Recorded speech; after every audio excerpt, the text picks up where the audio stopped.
Challenge. My neighbor is a half-assed blogger. I've seen a lot of things over the years, like how he choked on cinnamon, or how he doused himself with allegedly cold water. And he did all this shouting at the top of his voice, "Epic win!"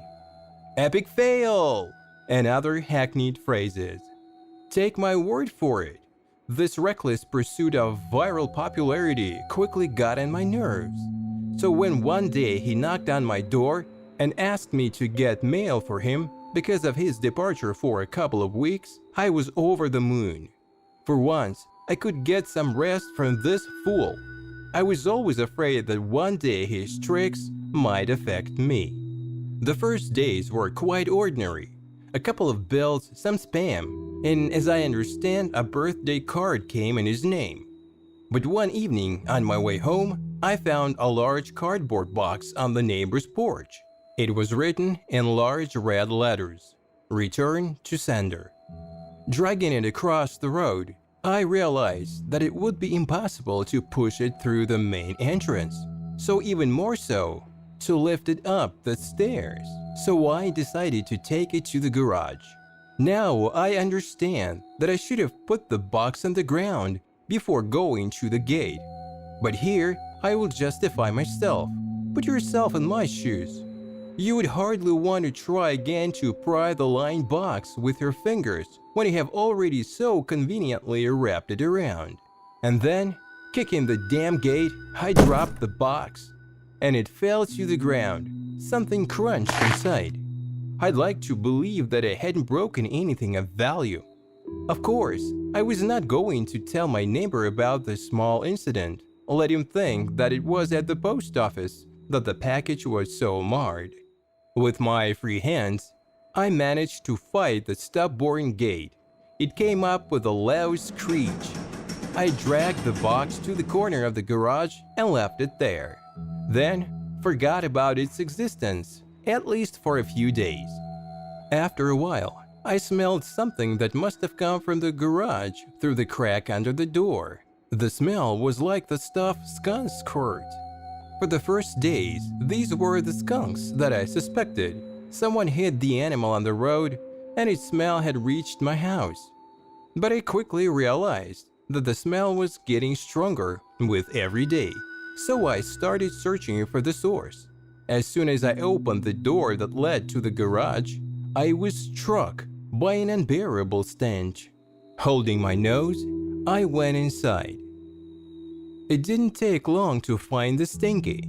The only recent new item in my garage was the box. I came to a logical conclusion. It must be kind of a subscription to the monthly distribution of meat.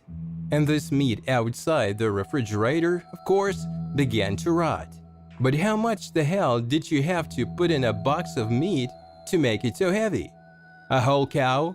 I went to the box, holding my nose with one hand and a pair of scissors in the other, because if I tried to lift or drag the box, its contents would immediately fall out on the floor, and I would have to put the smeared meat in bags and take them out to the street. No way! The scissors sliced through the tape with ease. Until that moment, I thought that snatch would definitely not get any worse. Oh God, how wrong I was! The snatch from the box hit me so hard that I recoiled. I felt like I'd opened a hot oven, but instead of the heat, I was flooded with a whole palette of scents. Urine, sweat, shit, and rot. The snatch was so overpowering that I staggered back and gagged. Then ran out of the garage and out into the fresh air. But even though I was only a few seconds away from the box, the smell had already permeated my clothes, and so it followed me like a fetid shadow. Something had to be done, and here I was, back in the garage. This time I was fully equipped. A clothespin on my nose, a garbage bag in one hand, and the most powerful air freshener I could find in the other, as well as long rubber gloves to avoid any contact of the contents of the Pandora's box with my skin. However, in the end, all this was unnecessary. I didn't have to clean anything, but I had to relive this moment in my sleep for months. You see, there was meat in the box, but not beef or pork. It was my neighbor, or rather, his hunched corpse. I called the police, and of course, they took me in for questioning. I understand them.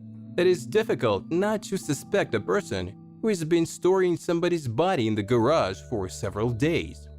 Fortunately, they quickly found out that it wasn't my doing. Even if my prints were all over the box and my house smelled dead even from the outside, it didn't matter because the indisputable proof of my innocence lay in the hands of the neighbor himself. Camera recorder. I saw the recording exactly once. The neighbor sat in the box outside the post office building, laughing as he described how he was about to mail himself across the states. He took urination bottles, food, a pillow, and a pair of flashlights. His pal, a guy I'd seen several times at a neighbor's house, closed the box and apparently took it to be sent. For several hours or maybe days, my neighbor kept recording short videos covering the situation. Something like this. I think I'm in a truck. I can feel it moving. And now I seem to be in a warehouse. It's quite warm in here. I still have plenty of food. Then, in the last entry, the box fell. He broke his neck. The end.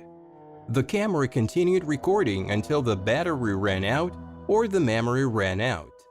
There is something I didn't tell the police. Something I won't forget till my death.